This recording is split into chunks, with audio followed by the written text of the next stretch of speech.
Today is the second day of January 2024, and we are reading Romans chapter 14, and today I'm starting with verse 19, and we're going to do 19 through 23.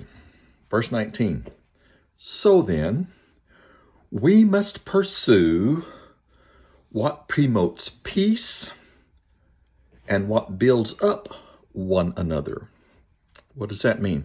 When I say so then, we have information already. Last time we were talking about not eating something that's considered unclean to someone, even though it's clean for us, so that we would not make them stumble or fall. So this is so then, knowing those things, we must pursue. To pursue is like to chase something, to go for something. So we must go for what promotes peace, to what promotes, make it more possible, to make something possible, to promote peace, and what builds up one another. If I want to build up someone, I want to make them stronger. So then we must pursue what promotes peace and builds up one another. Verse 20, do not tear down God's work because of food. Everything is clean, but it is wrong for a man to cause stumbling by what he eats. Okay, so if God's been doing a good work, don't tear it down. Don't destroy something that good that is happening. Just because someone eats a food that's different from yours. Some things are just not that important. Because he says everything's clean, but it's wrong for us to do something that's going to cause that man to stumble if we eat that which he thinks is unclean. So then verse 21, it is a noble thing.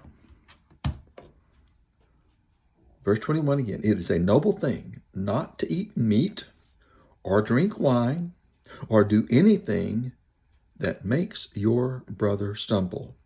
Let's say it's good for you to make a sacrifice. It's good for you to not do that, which it's okay for you. But if it will cause them not to stumble, it's good that I'm helping them, making them stronger.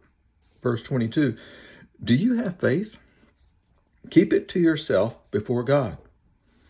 Blessed is the man who does not condemn himself by what he approves.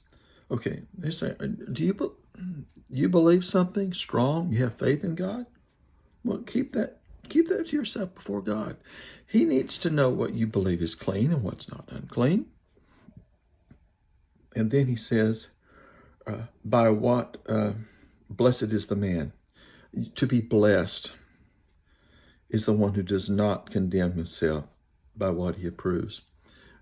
Approving that which is wrong, that's going to condemn us.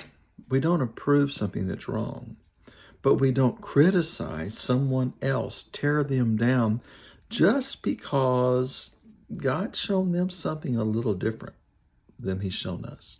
That's something we have to remember. Verse 23, but whoever doubts stands condemned if he eats, because his eating is not from faith, and everything that is not from faith is sin. So this whole section is talking about eating clean and unclean, because so many of the Jewish people had, through their heritage and their culture and their faith, been taught some things were unclean to eat. And God has said, it's clean, you can eat it, but don't eat it if it's going to cause someone else to fall, to stumble, to be torn down. So if you've got faith and you believe it's okay to eat that banana, then eat the banana between you and God. It's fine. But don't do it if you don't believe, if it's going to cause someone to stumble. And if you just do it anyway, you don't care about that other person. You don't care if you cause someone to stumble. then you don't have faith, and that's sin. So again, talking about living as God would have us to live for others, not just ourselves. That's Romans. That's chapter 14, verses 19 through 23.